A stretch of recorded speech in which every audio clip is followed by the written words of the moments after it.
Hello friends, நம்ம இந்த வீடியோவில் பார்க்க போகிறது இனி வீடு கடை வாடகை சம்பந்தமான ஒப்பந்தத்திற்கு ரூபாய் 20 பத்திரங்களை பயன்படுத்தக்கூடாது என பத்திரப்பதிவுத்துறை ஒரு அதிரடியான அறிவிப்பை வெளியிட்டிருக்காங்க. இந்த அறிவிப்பு சம்பந்தமான முழு விவரத்தை தான் இந்த வீடியோவில் பார்க்க போகிறோம். வீடியோவை இறுதி வரைக்கும் ஸ்கிப் பண்ணாமல் பாருங்கள். வீடியோ பார்க்கறதுக்கு முன்னாடி நீங்கள் இந்த சேனல் ஒன்றும் சப்ஸ்கிரைப் பண்ணலாம், கீழே இருக்கிற red colour subscribe button click பண்ணிக்கோங்க. கூடவே பக்கத்தில் இருக்கிற பெல் ஐக்கான் கிளிக் பண்ணிக்கோங்க. அப்போ தான் நாங்கள் போடக்கூடிய பயனுள்ள வீடியோக்களை நீங்கள் மிஸ் பண்ணாமல் பார்க்கலாம். வாங்க வீடியோக்குள்ளே போகலாம்.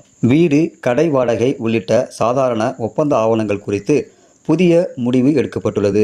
இது குறித்து முக்கிய அறிவிப்பு ஒன்ற பதிவுத்துறை அறிவுறுத்தியிருக்கிறது. வாடகை ஒப்பந்தம் பற்றின இந்த அறிவிப்பானது பொதுமக்களின் கவனத்தை பெற்று வருகிறது. வாடகை ஒப்பந்தம் என்பது நில உரிமையாளர்களுக்கும் குத்தகைதாரர்களுக்கும் இடையே கையொப்பமிடப்பட்ட சட்ட ஒப்பந்தமாகும். குத்தகையின் விதிமுறைகள் மற்றும் நிபந்தனைகள் அனைத்துமே இந்த ஒப்பந்தத்தில் குறிப்பிடப்பட்டிருக்கும். நம்முடைய நாட்டை பொறுத்தவரை ஒரு வருடத்திற்கும் மேலான வாடகை ஒப்பந்தங்கள் பதிவு செய்யப்பட வேண்டும். ஆனாலும் வாடகை ஒப்பந்தத்தை பதிவு செய்வதற்கான பொறுப்பு அந்தந்த மாநிலத்திற்கு மாநிலம் மாறுபடும். சுருக்கமாக சொல்லப்போனால் வாடகை அட்வான்ஸ், கரண்ட் பில் கட்டணம் போன்ற தகவல் வாடகை ஒப்பந்தத்தில் இருக்கும். வாடகை ஒப்பந்தம் 11 மாதங்களுக்கு மட்டுமே முதல் கட்டமாக கையெழுத்திட முடியும். அதற்கு மேற்பட்ட மாதங்கள் அதே வீட்டில் வாடகைக்கு குடியிருப்பவர் தொடர்ந்து தங்க நேர்ந்தால் ஒப்பந்தத்தை புதுப்பித்து கொள்ள வேண்டும். 11 மாதத்துக்கு இடைப்பட்ட காலத்தில் வீட்டு உரிமையாளருக்கு வீடு தேவைப்பட்டாலோ குடியிருப்போர் வேறு வீட்டுக்கு சென்றாலோ 3 மாதங்களுக்கு முன்பாக தகவல் இவர்களுக்குள் தெரியப்படுத்தி கொள்ள வேண்டும். மற்றபடி ஒரு நாளில் முடிவு செய்து மறுநாள் வீட்டை விட்டு வெளியேற்றுவதோ முடியாது. வாடகை ஒப்பந்தத்துக்கு ரூபாய் 20 ஸ்டாம்ப் பேப்பர்கள் தான் தற்போது பயன்படுத்தப்பட்டு வருகிறது. இந்த ஸ்டாம்ப் பேப்பரில் கையெழுத்திடப்படும் ஒப்பந்தம் வாடகைக்கு குடியிருப்பவரும் வீட்டின் உரிமையாளர்களுக்கும் ஒரு புரிந்துணர்வு ஒப்பந்தமாக அமைகிறது.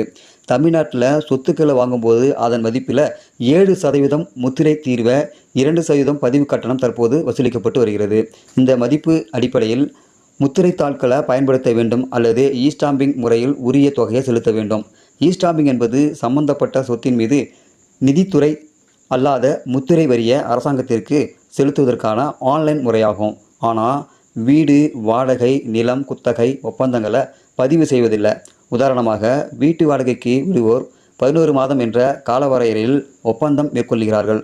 ஆண்டுதோறும் இந்த ஒப்பந்தத்தை புதுப்பித்துக் கொள்ளும்போது 20 ரூபாய் முத்திரை தாள்களை பயன்படுத்தியே எழுதுகிறார்கள். அதனால்தான் தமிழகத்தில் இனி சாதாரண ஒப்பந்தங்களுக்கு 20 ரூபாய் பத்திரங்களை பயன்படுத்துவதை நிறுத்த அரசு முடிவு செய்துள்ளது. அதன்படி குறைந்த மதிப்பிலான பத்திரங்களை நிறுத்த அரசு முடிவு செய்துள்ள நிலையில் 20 ரூபாய் பத்திரங்களை நிறுத்திவிட்டு அதற்கு பதிலாக 200 ரூபாய் பத்திரங்களை பயன்படுத்துமாறு அறிவுறுத்தப்பட்டுள்ளது. அதேபோல் பத்திரப்பதிவு ஒப்பந்தங்களை பதிவு செய்யாமல் வைத்திருந்தாலும் 20 ரூபாய் பத்திரங்களுக்கு பதில் 200 ரூபாய் பத்திரங்களை பயன்படுத்துமாறு தெரிவிக்கப்பட்டுள்ளது. ஸோ இந்த அறிவு பற்றினாக்கா, ஒரு வீட்டை வாடகைக்கு எடுக்கிறீங்க இல்லை வாடகைக்கு விடுறீங்கனாக்கா கண்டிப்பாக ஒரு 20 ரூபா ஸ்டாம்ப் பத்திரத்தில் நீங்கள் ஒரு கையொப்பம், அதாவது ஒரு ஒப்பந்தம் போட்டிருப்பாங்க வாடகை சம்மந்தமாக. இது ஒப்பந்தம் பார்த்தீங்கன்னாக்கா 11 மாதங்களுக்கு செல்லுபடியாகும். 12வது மாதத்தில் ஒரு வாடகைக்கு ஒருத்தர் இருக்காங்கன்னா அந்த வீட்டை தொடர்ந்து தங்க போகிறாங்கனாக்கா அதை புதுப்பித்துக் கொள்வது வழக்கமாக இருந்துட்டு வருது. ஸோ இது போல் பார்த்தீங்கன்னாக்கா நீங்கள் ஒரு வீட்டுக்கும் இதே போல் ஸ்டாம்ப் பேப்பரை பயன்படுத்துகிறாங்க, 20 ரூபா ஸ்டாம்ப் பேப்பர். அது மட்டும் இல்லாமல் கடைகளுக்கும் அப்புறமா நிலம் சம்மந்தப்பட்ட குத்தகைகளுக்கும் இது போல் 20 ரூபா ஸ்டாம்ப் பேப்பரை பயன்படுத்தி தான் தமிழகத்தில் குத்தகைகள் வாடகைகளெல்லாம் சம்மந்தமாக மேற்கொள்ளப்பட்டு வருது. இந்த 20 ரூபா ஸ்டாம்ப் பேப்பரை இனிமேல் பயன்படுத்தக்கூடாது, பத்திரத்தை பயன்படுத்தக்கூடாது அப்படின்ற ஒரு முக்கியமான ஒரு அறிவிப்பை பத்திரப்பதிவுத்துறை வெளியிட்டிருக்காங்க. இந்த 20 ரூபா ஸ்டாம்ப் பேப்பருக்கு பதிலாக நீங்கள் 200 ரூபாய் ஸ்டாம்ப் பேப்பரை நீங்கள் பயன்படுத்தணும் அப்படின்னு சொல்லியிருக்காங்க.